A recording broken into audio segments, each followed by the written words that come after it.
Buenas noches a todos, bienvenidos a su programa Medicracks, bienvenido Álvaro. Muchas gracias. Hoy estamos de manteles largos, tenemos a un cardiólogo intervencionista, la mejor combinación entre clínica e intervencionismo, ¿no?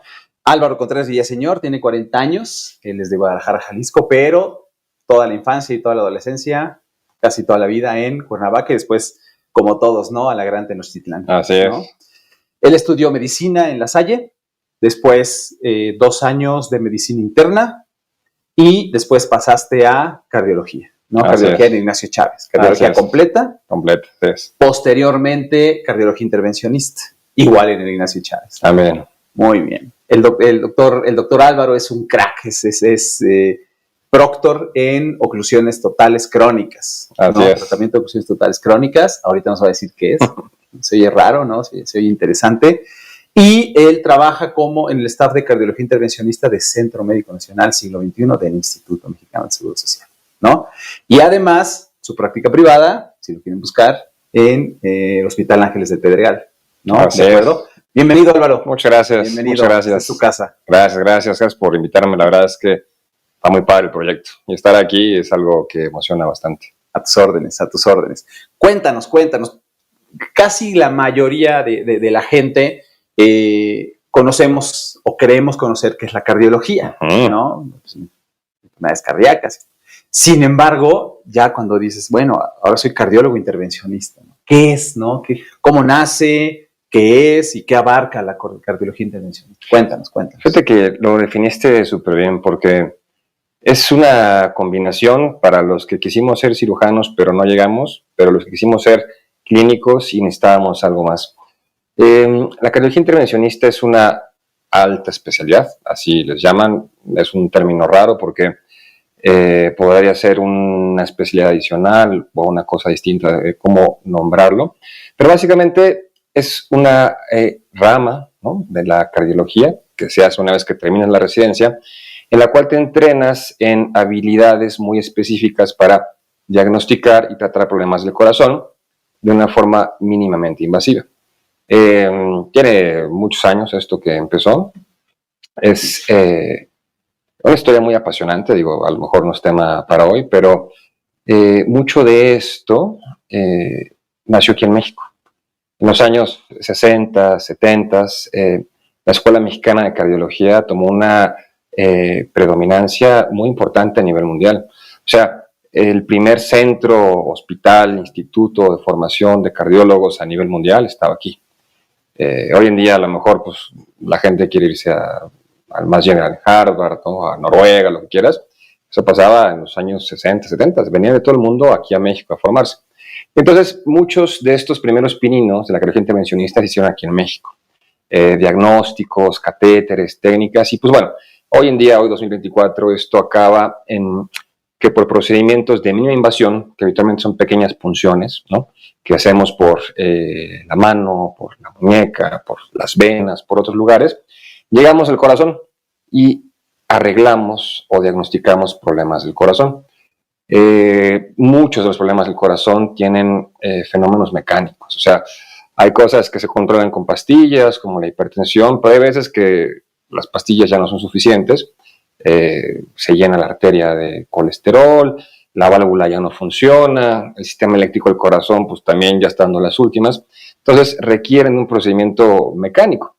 Y pues esto hace varios años era campo de los cirujanos, ¿no? O sea, el clínico decía, pues tienes este problema y hasta aquí, y siguiente ventanilla, y pues es muy buena la cirugía, salva muchas vidas, evidentemente pues tiene muchas implicaciones el que te abran el cucharón, ¿no? Pero bueno, cuando hay que hacerlo, hay que hacer, porque claro, la gente quiere que su corazón funcione y que estemos todos vivos, ¿no? Pero muchas de estas cosas hoy en día se pueden resolver de esta forma.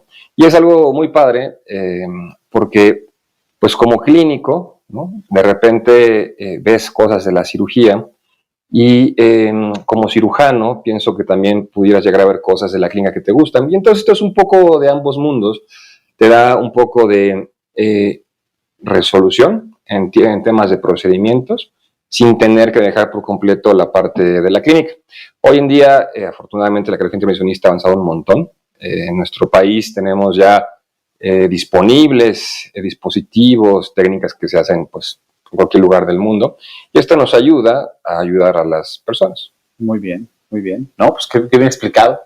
Qué bien explicado. Ahora vamos a la parte de oclusiones totales crónicas, ¿no? ¿Qué significa esto? Porque en la preentrevista que normalmente hacemos, el área de especialidad como proctor es oclusiones totales crónicas, donde solo hay 5, ¿no? Entonces, pues eso te convierte en un crack. Entonces, cuéntanos, ¿qué significa eso?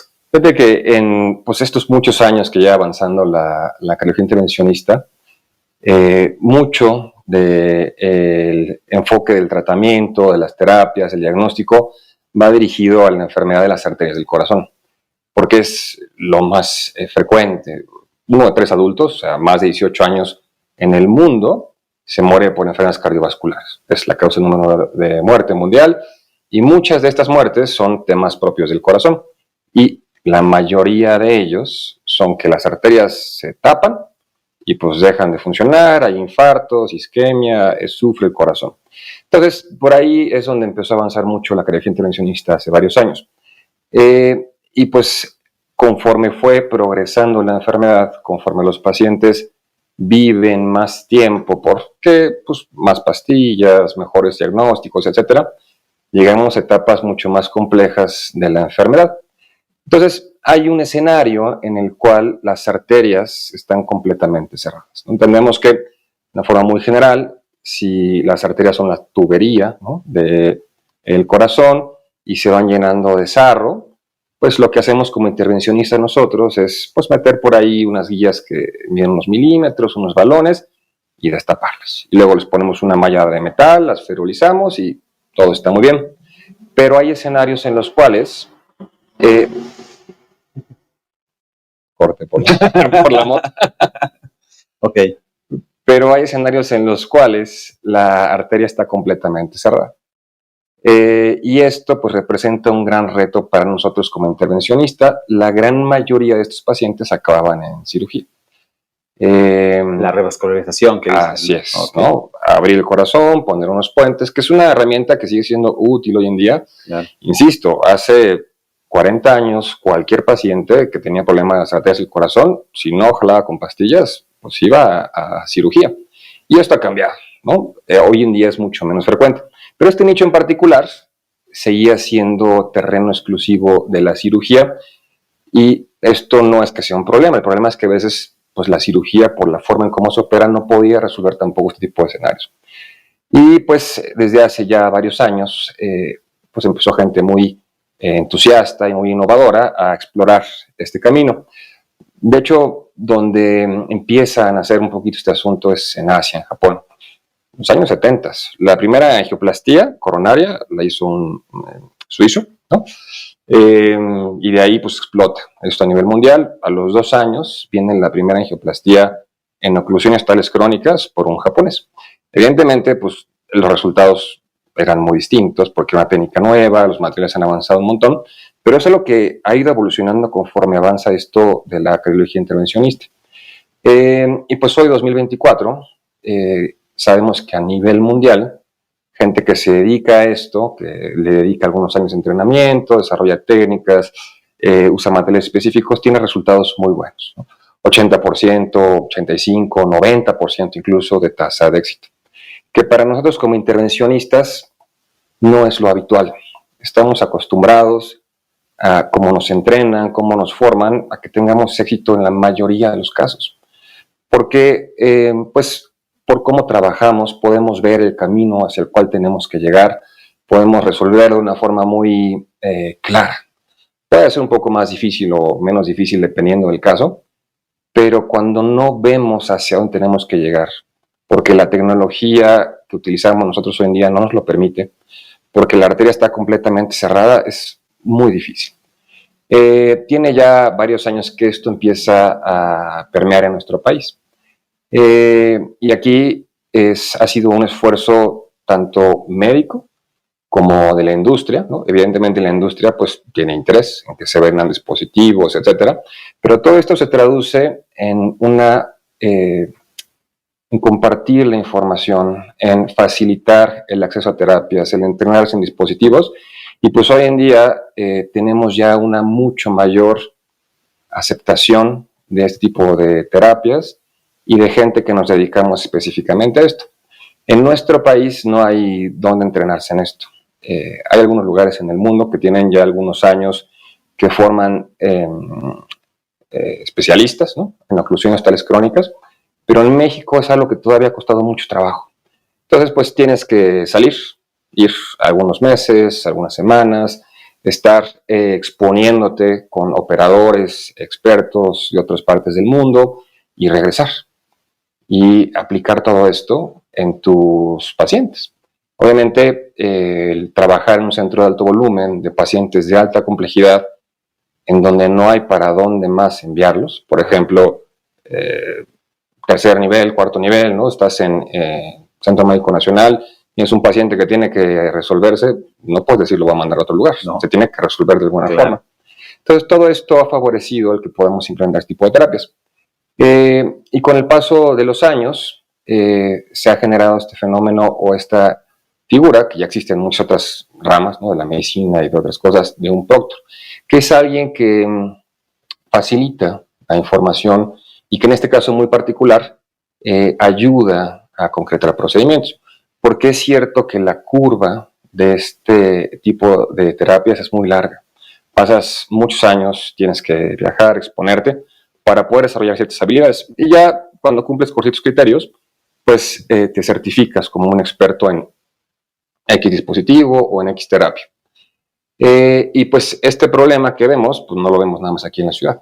Sucede en Jalapa, en Saltillo, en Mérida, en todas las partes del país donde hay cardiólogos intervencionistas. Y pues muchos de estos cardiólogos no tienen las capacidades todavía desarrolladas o apenas las están desarrollando para poder resolver este tipo de problemas. Entonces, pues buscan el apoyo de un proctor. Tenemos algunos cuantos en el país. Okay.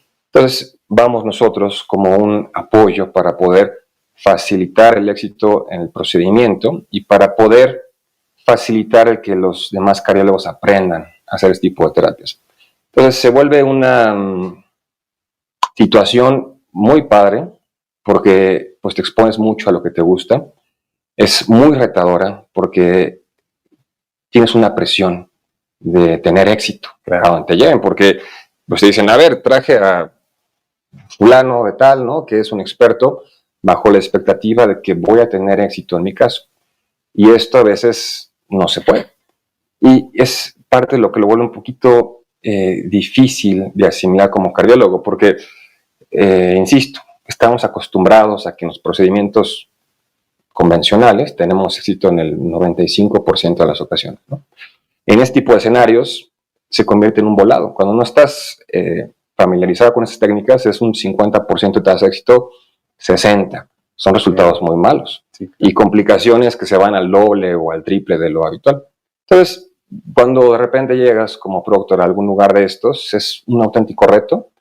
Creo que con el paso del tiempo se vuelve un poquito más fácil. La verdad es que al principio es algo que genera demasiado estrés, ¿no? Esta presión adicional, de, a ver, está aquí el paciente, está la situación muy compleja, ¿no?, de la enfermedad del paciente, la expectativa de resolverlo, pero conforme pasa el tiempo esto se vuelve un poquito más fácil. Y la verdad es que es algo muy gratificante en el sentido personal, porque insisto, digo, para dedicarte a esto te tiene que gustar, conoces muchas personas, ¿no?, conoces el país, toca viajar bastante, sí, claro, para ese tipo de cosas, y abres mucho tu mirada del mundo de la cardiología, ¿no? Siempre creo que nos pasa mucho como médicos, estamos muy metidos en lo que vemos, donde nos formamos, lo que conocimos, el hospital donde trabajamos, la facultad en la que te formaste, y de repente sales al mundo.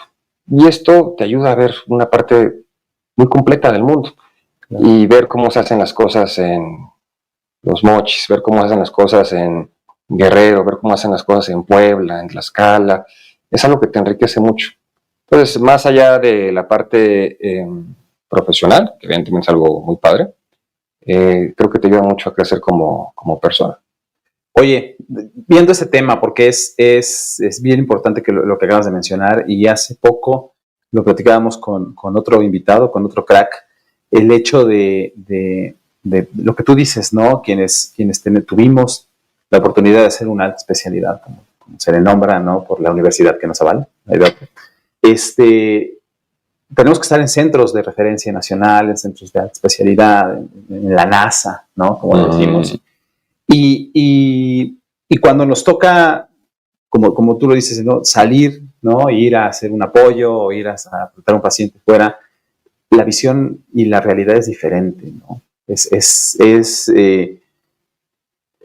Tú dices, ay, o sea, en el 0.01% donde yo estoy, pues es el mundo ideal, ¿no? Claro. Pero te sales incluso de la misma Ciudad de México, tantito a otras delegaciones, ¿no?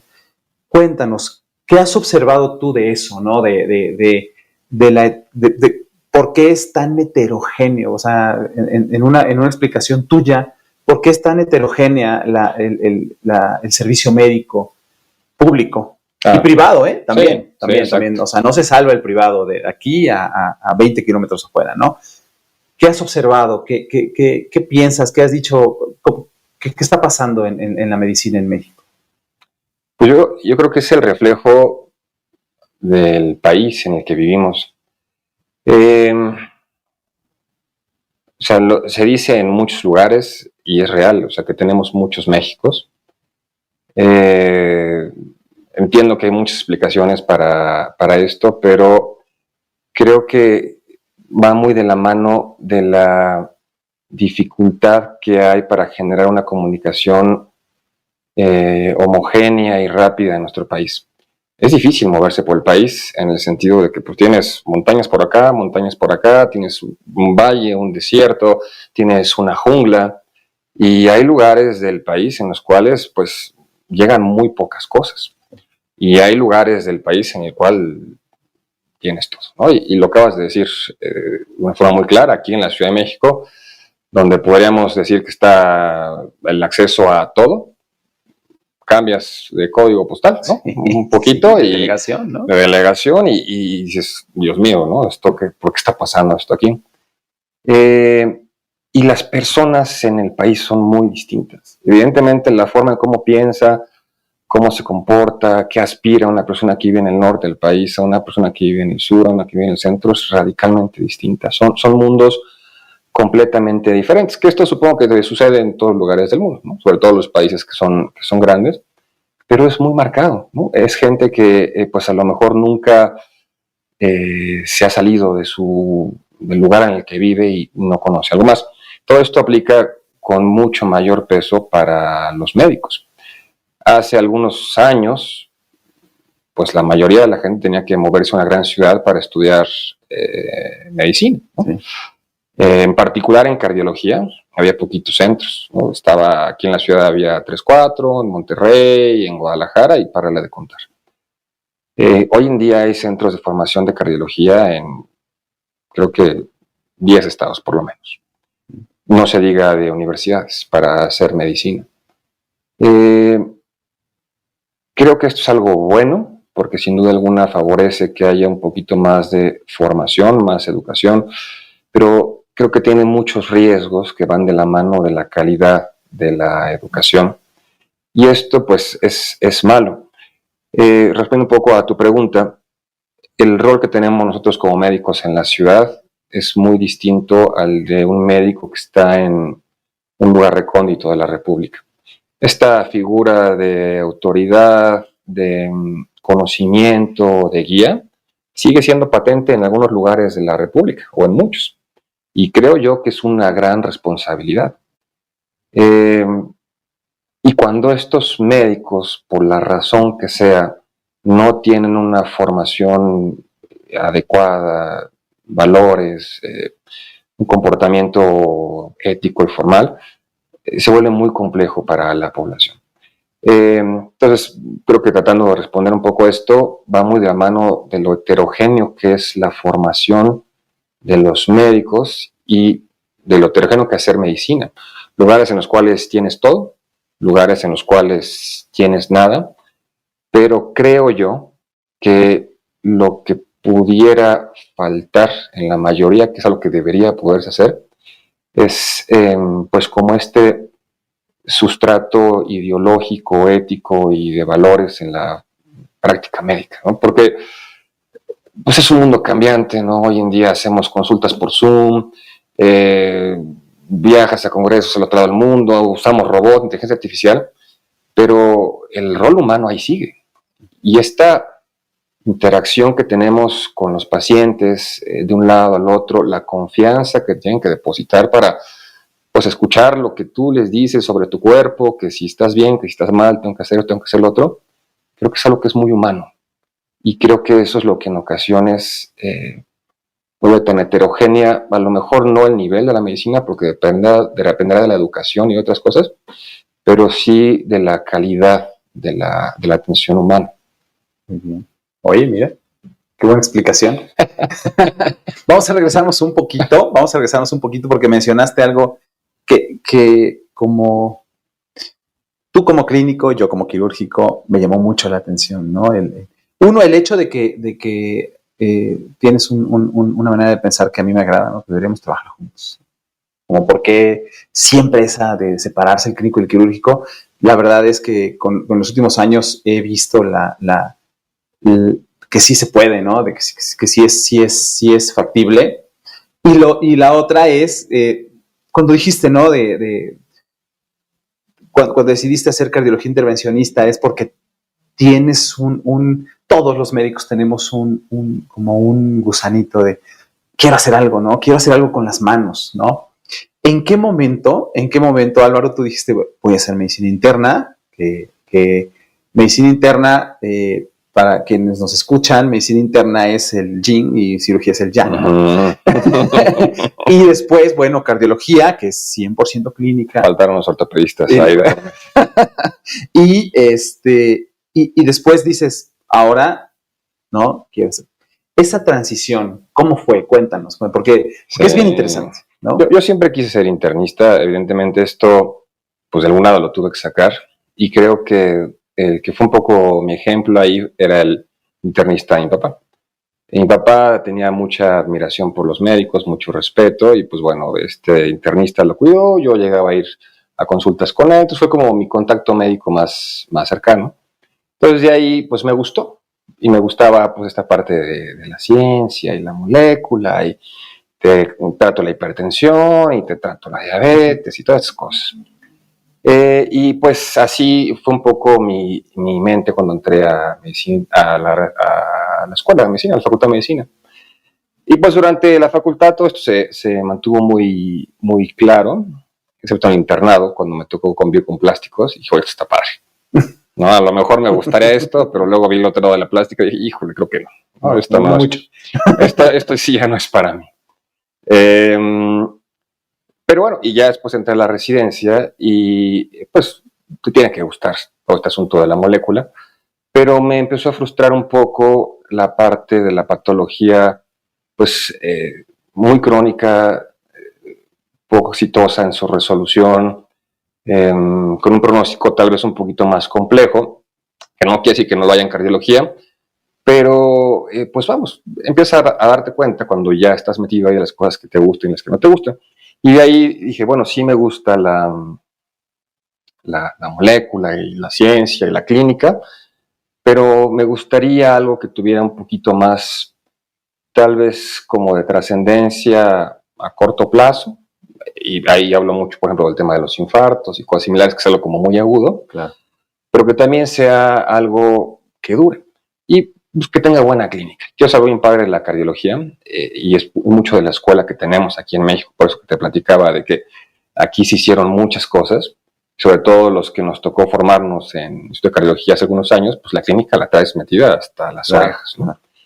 Y es muy bonito porque tus manos, tus ojos, o sea, lo que escuchas, lo que ves, lo que sientes, te ayuda en verdad. O sea, no es algo meramente mecánico. Me acabo de comprar un estetos que me costó una lana, se me cayó y ya no sirve, ¿no?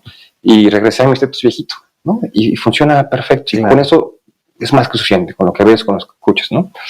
Y pues bueno, ya estando en cardiología clínica durante la formación, pues te expones al paciente crítico, al posquirúrgico, al gabinete, y pues evidentemente me llamó esta parte de la intervención, puesto que pues es padre, ¿no? O sea, no hay otra forma de describirlo.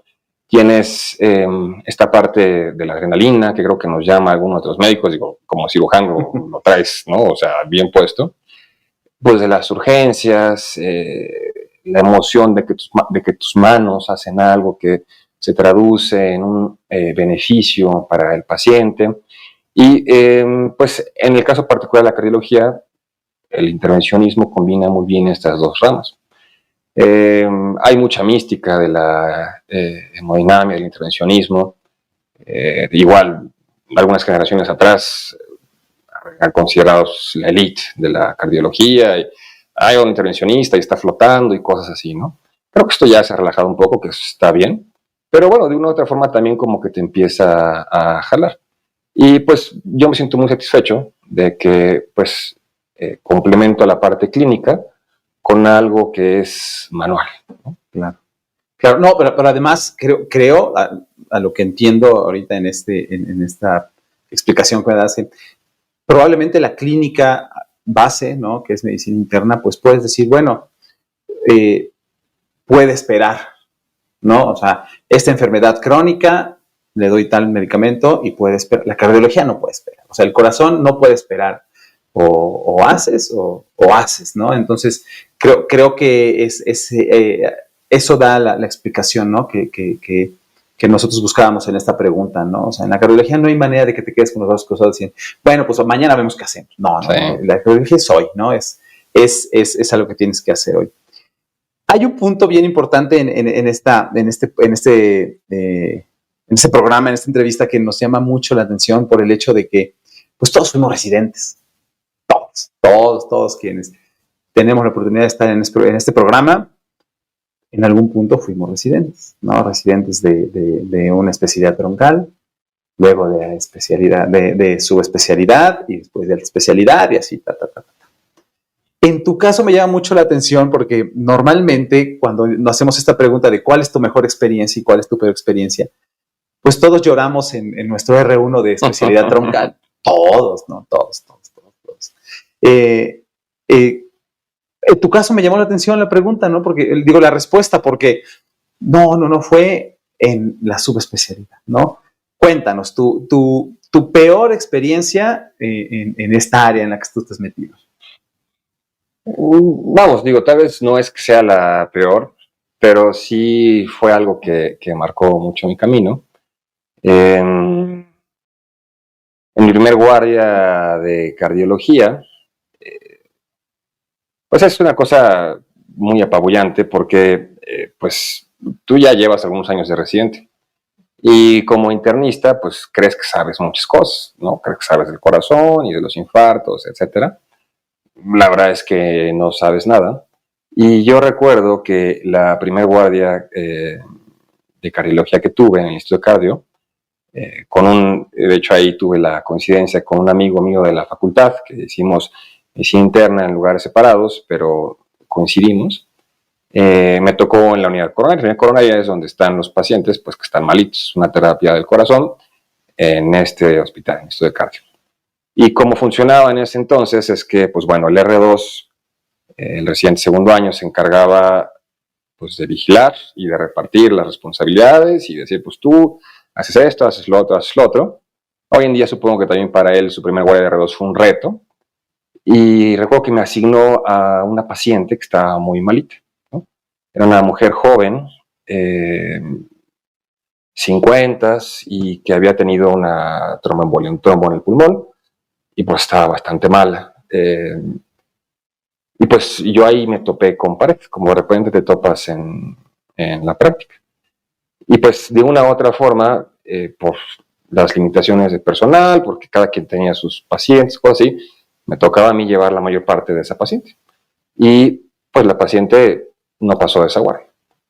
Hoy en día entiendo pues que fue algo que estaba tal vez un poco más allá de mis manos, pero pues me queda claro que, pues vamos, tal vez pude haber hecho un poquito más si hubiera tenido 3 años más de entrenamiento, que pues no hay forma, porque pues es lo que toca. Claro.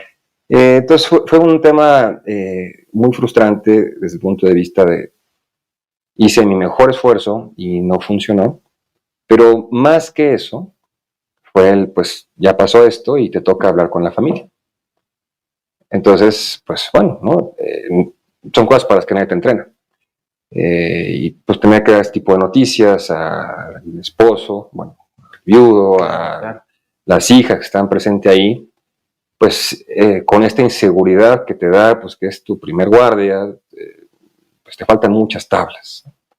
Entonces creo que esas han sido unas experiencias más complejas que me ha tocado vivir en la residencia. Obviamente, pues ha habido N cantidad más, pero eso me marcó porque pues es algo que de una u otra forma gente que hoy en día considero valiosa, pues me lo ha dicho, pero estamos, creo yo, obligados a buscar la excelencia en lo que hacemos y hacer un esfuerzo auténtico por ser buenos.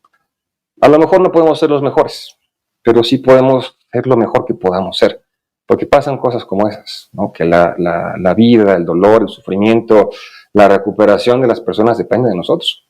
Entonces, eso, que fue una experiencia bastante mala para mí, hubo otras, me marcó, en el sentido de que, pues, ¿sabes qué? Tienes que esforzarte todavía más en esto, claro. Porque, pues, bueno, el dolor de las personas es real.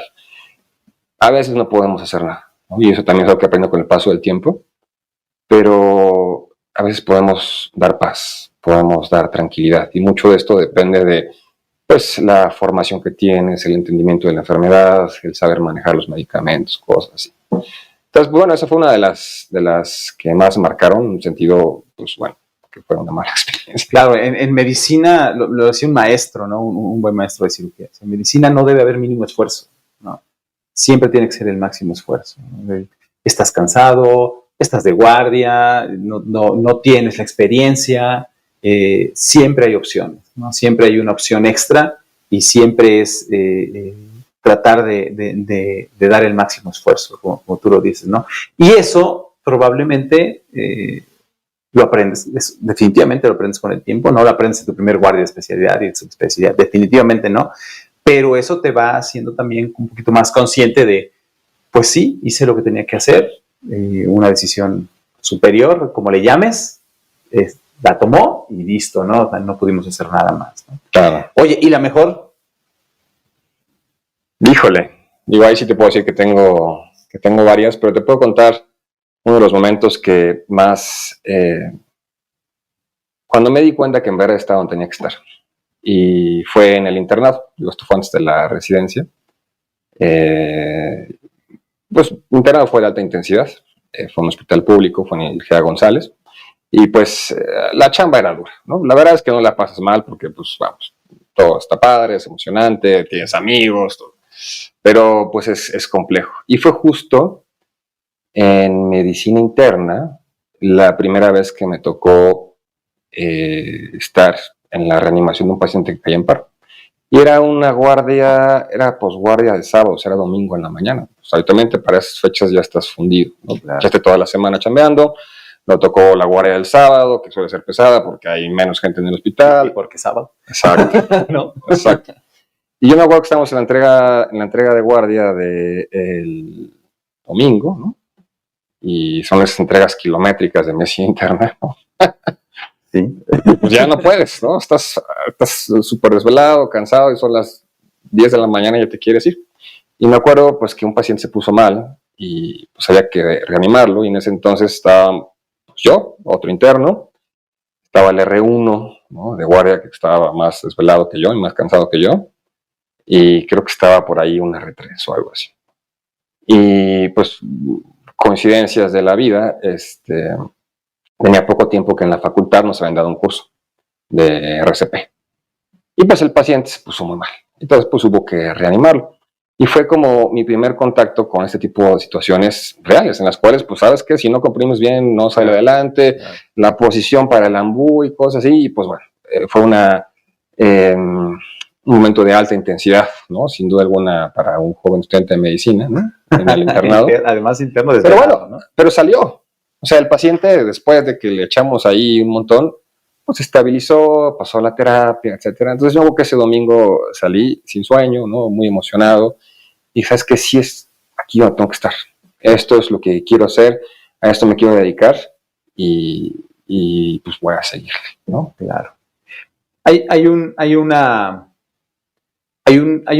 parte de este programa en el cual nosotros siempre tratamos de ver más allá, ¿no? Lo estamos platicando ahorita antes de empezar la entrevista y nunca pensamos, nunca creemos que nos va a alcanzar el tiempo, ¿no? Dentro de la parte clínica tú eres del área de intervención, ¿no? Entonces es algo que yo a cada invitado que sabemos que hacemos algo con las manos, con nuestros sentidos, sabemos que tenemos fecha de caducidad. Claro. ¿No? Entonces es una pregunta obligada de este programa, ¿no? ¿Cómo te ves tú? Ahorita tienes 40 años, ¿no? Probablemente a los 50 años vas a estar en el top de tus capacidades, pero va a llegar un punto en el cual probablemente en 20 años ya no sea lo mismo, ¿no? ¿Tú cómo te ves ahorita con todas tus capacidades, haciendo una curva muy grande, con toda la experiencia que vas a tomar? ¿Cómo te ves tú a 20 años? ¿Cómo ves, cómo te dices, yo así voy a estar en 20 años?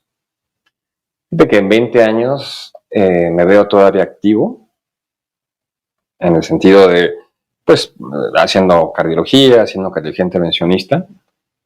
Me gustaría decirte que ya me jubilaría, ¿no? Pero creo que eso es muy complejo, ¿no? En estos momentos de la vida. Y pues bueno, si es algo que te apasiona, ¿no? Estás fuerte, estás sano, ¿no? Estás en tus capacidades, creo que me gustaría seguirlo haciendo. Sí, y es algo que se vuelve bien difícil de hacer. Y escuchas a la gente que lleva muchos años metido en esto, ya cuando tiene 70, diciéndole, me gustaría haber trabajado menos, ¿no? Hace principios de año estuve en un congreso en Estados Unidos y habló un cardiólogo muy afamado, ¿no? Que hizo muchas cosas que hoy en día nos sirven para la cardiología. Y fue una plática no de ciencia, sino de su experiencia de vida. Y cuenta de una forma muy interesante cómo hizo todo lo que hizo, ¿no? Con sudor y sangre, ¿no? Y lágrimas, y horas de trabajo y mucho esfuerzo. Y hoy en día es una persona muy reconocida, tiene una fundación, etc. Y lo que él dice es, me gustaría haber trabajado menos. Creo que eso está fácil decirlo cuando ya hiciste todo lo que tenías que hacer. Yeah. Yo creo que a los 60 me gustaría seguir trabajando, tal vez sin duda alguna trabajar un poco menos en el sentido de que el tiempo sea más tuyo. Hay formas de hacerlo, ¿no? Teniendo un equipo de trabajo, ¿no? No te puedes multiplicar como persona, pues sí puedes multiplicar a tu equipo, ¿no? Claro. Entonces, haciéndolo de una forma un poco tal vez más controlada, en la medida del tiempo que puedas llegar a controlar. Sí me gustaría seguir trabajando porque me gusta lo que hago. Creo que en algún punto es necesario decidir hasta aquí. Hace algunos años yo tuve un maestro que es una persona muy apasionada, muy apasionada. Él es cirujano oncólogo, entiendo que todavía está en funciones, y pues me dio clases de oncología en la Facultad de Medicina. Y su última clase, o sus últimas 2 clases, en vez de hablarte de cáncer de mama, que tenía que haberlo hecho pero no lo hizo, te da una clase de vida. Y son muchas cosas, te habla de su vida, de su servicio, pero es una persona muy apasionada. Cuando la escuchas de verdad. Y una de las cosas que se me quedan muy marcadas es que, y entonces, pues, tienes 65 años de edad, ¿no? Llegas a tu departamento en Polanco y te bajas de tu Mercedes, llegas a tu departamento por tu lado privado, abres la puerta y lo único que escuchas es el eco de tus pasos. Dicho de una forma mucho más elaborada, ¿no? Tras una historia muy larga de dolor y sufrimiento y de éxitos, y pues te das cuenta que la vida es más que esto, o sea, más que la medicina, que nos apasiona, nos encanta, y la queremos hacer, ¿no? El tiempo que podamos, pero que no debe ser lo que te llene. Entonces, me gustaría seguir en activo, pero me gustaría estar en capacidades, en tiempo, en funciones para poder hacer todas las cosas que también me gustan. Muy bien, la familia. Sobre todo. La familia es importante. Sobre ¿no? todo. Vámonos para atrás, ¿no? Vamos un poquito más para atrás. Muchas veces nosotros cuando estamos empezando esto del internado, ¿no? Porque el internado, pues sabes que es un trámite, ¿no? Que es una friega, ¿no? Y más donde lo hiciste tú, ¿no? O lo hizo acá el doctor Arturo, que fue el Hospital General, o un servidor en un centro de especialidades. Que hay chamba, que no tienes tiempo de nada. Así debería ser el internado. Pero ya cuando entras a la especialidad, que dices, ya, pues yo quiero ser médico internista, dedicarme a la clínica y después ya veremos, o anestesia, o cirugía.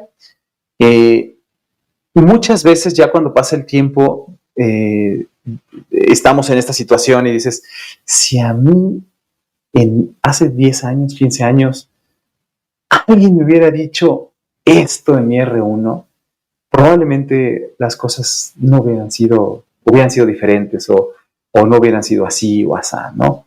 Entonces tú, Álvaro, ahorita ya a tus 40 años, supongo que empezaste tu residencia por ahí de los 27, 28, 25, por ahí.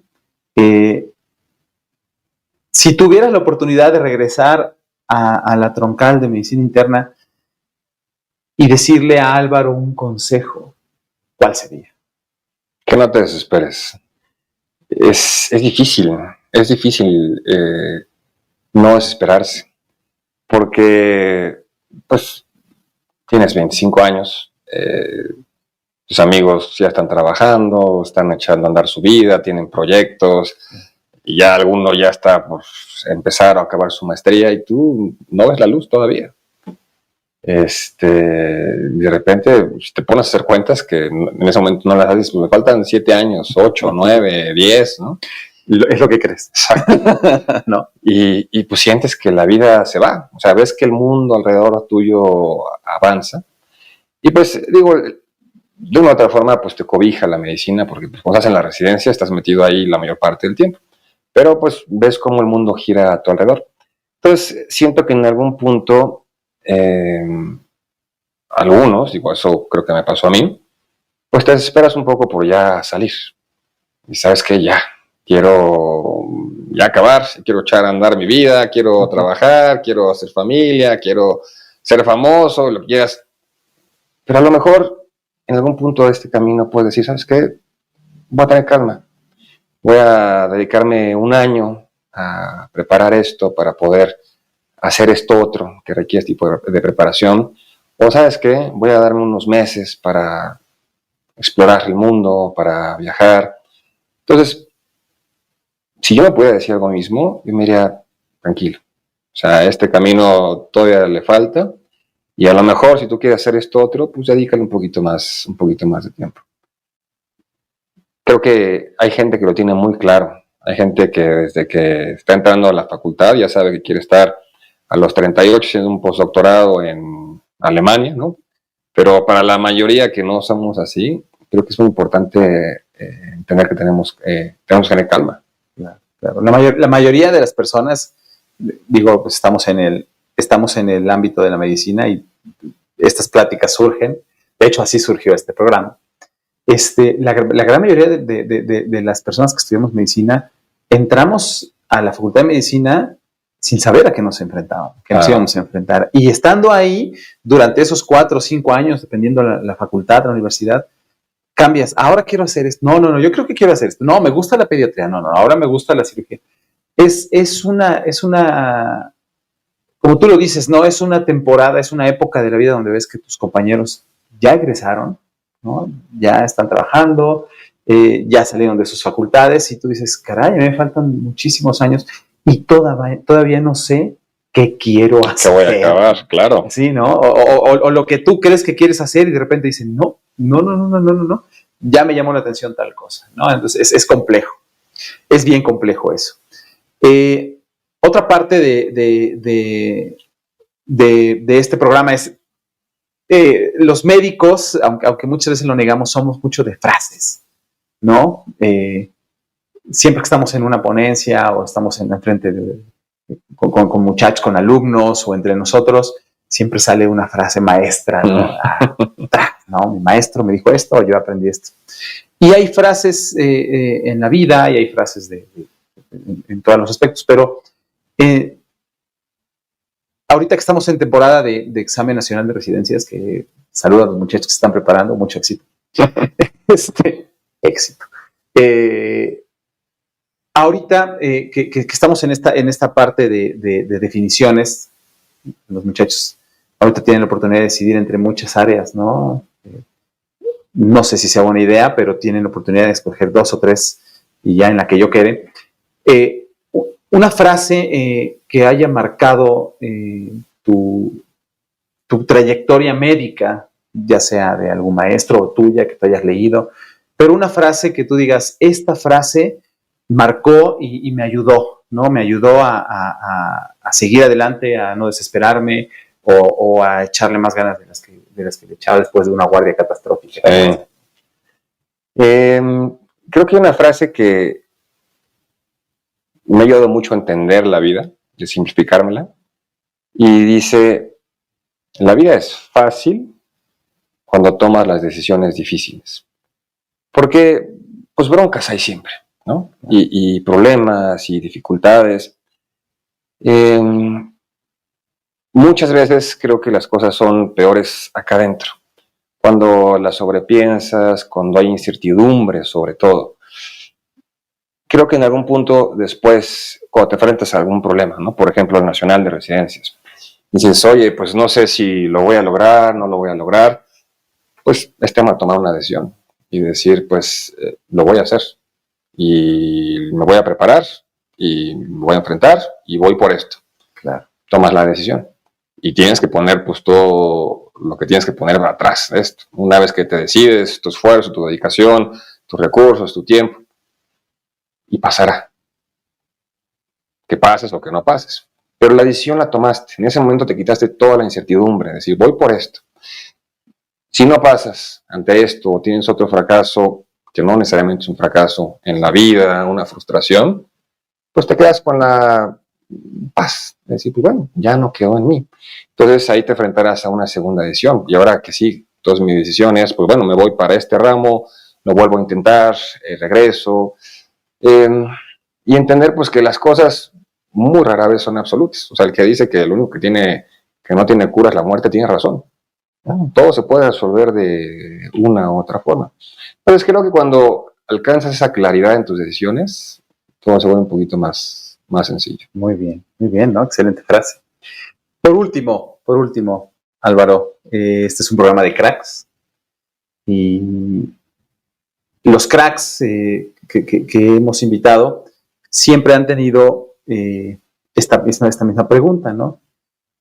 Lo estábamos platicando hace ratito, pues todos los profesores, todos los maestros, todos los mentores han dejado algo, pero hay 1 o 2 siempre, se puede decir nombres, se pueden mandar saludos, probablemente después estén aquí, no lo sé. Hay 1 o 2 que marcaron tu trayectoria hasta donde estás ahorita, ¿no? Es seguro. Entonces, cuéntanos, por favor, quién es ese crack o esos cracks que han marcado para bien tu trayectoria, que han sido un ejemplo para ti y por qué. Claro. Uno es quien te comentaba, ¿no? Oncólogo, ¿no? Doctor Rodríguez. Pero alguien que creo que me marcó, porque marcó en etapas muy tempranas, era quien era el decano de la facultad. Ya falleció, bueno, Mariano Ramírez Degollado, que creo que a muchos de los que pasamos por ahí nos marcó. Y él no era médico, de hecho. Él era químico, si mal no recuerdo, pero pues era la autoridad moral, ¿no? Y la figura de la universidad. Entonces, en mis tiempos, ¿no? Nos tocaba ir de blanco y con bata. Si tú traías el zapato sucio, ¿no? No te regañaba, no te insultaba, ¿no? Pero te decía, a ver, pareces paletero, ¿no? Y te contaba cosas. Él era de Jalisco, si mal no recuerdo, y te contaba cosas, ¿no? De su historia, de su pasado. Pero básicamente lo que él hacía era empujarte hacia un orden, una disciplina y el forjar las bases de lo que te iba a convertir en un buen médico el resto de tu vida. Si un buen médico tiene que estudiar 6 horas, ¿no? Digo, una exageración, pero bueno, eso decía él, ¿no? Y si no, vas a acabar de paletero, ¿no? Tenía un compañero que hoy en día es un ortopedista muy exitoso, ¿no? Es un especialista en hombro, grande, o sea, y decía, tú vas a acabar de bombero, ¿no? Y cosas.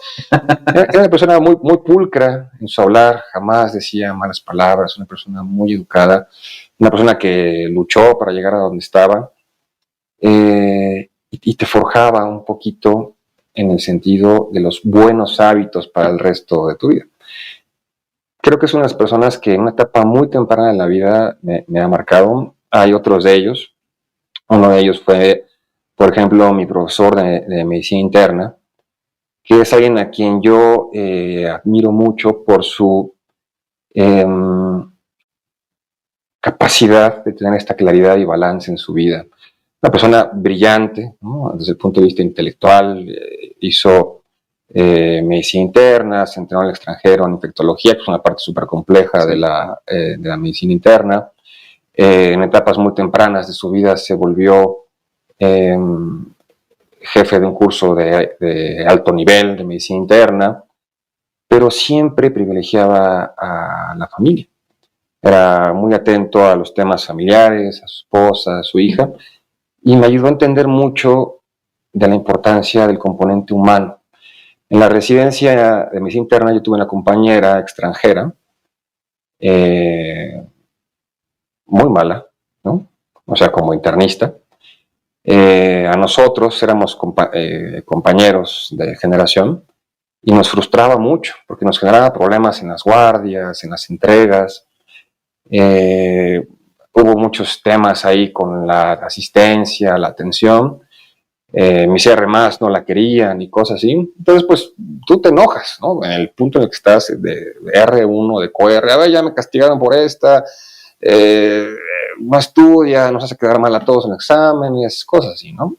Que hoy en día entiendes que son cosas temporales, que tal vez no tienen la mayor trascendencia. Entonces, en su momento, este doctor decidió que la iba a, pues, como sacar un poco del programa normal de la residencia y la mandó a un lugar en el cual daba consulta, ya no hacía guardias. Entonces, me acuerdo que nos enojamos. Y dijimos, a ver, ¿por qué la estás premiando? ¿No? O sea, ¿por qué ya no hace guardias? ¿Por qué no se mete de las fregas que nos metemos nosotros? ¿No? Entonces todo el mundo empezó a hablar mal de esto. Y cuando ya estaba todo como muy, muy caliente, ¿no? Pues nos sentó a todos, ¿no? Y nos dijo, a ver, está esto, ¿no? Que yo esto, si alguien más lo quiere, le puedo ofrecer el mismo trato. Y dijo muchas cosas, pero el mensaje era más o menos así. Esta persona vino a este país para hacer dermatología.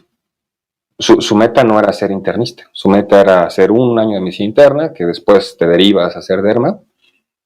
Y yo no soy nadie para truncarle su futuro y su vida. Es alguien que se ha esforzado y es alguien en la cual yo la voy a apoyar, de la forma en la cual yo la puedo apoyar para alcanzar su potencial, su éxito y sus sueños. Ya todo el mundo se quedó callado. Y ya después ella se derivó a derma y fue una dermatóloga muy exitosa. Entonces, es alguien que me marcó mucho por su componente humano y por esta capacidad de ver un poquito más allá de las cosas, de lo que está pasando ahorita y de cómo las decisiones que tomamos nosotros en el ámbito hospitalario, ¿no? Con los residentes, con los estudiantes, con los internos, con nuestros compañeros, impactan en la vida de las personas. El mundo de la residencia es muy hostil, hoy en día es un poco menos, hay lugares en los cuales lo sigue siendo, pero creo que necesitamos ver un poquito más a largo plazo. Claro. Álvaro, pues se nos acabó el tiempo, una plática muy interesante. Muchas gracias por habernos acompañado. Al contrario, muchas gracias. Ten la seguridad de que te conocemos, que personalmente te mandamos pacientes. Si vemos la excelente evolución de los pacientes, quienes te ven por los pasillos del hospital o en el centro médico, te ven y dicen, ahí va un crack. Muchas gracias por haber estado con nosotros, Álvaro. Muchas gracias. Un placer. Muchas gracias a todos ustedes. Nos vemos la próxima.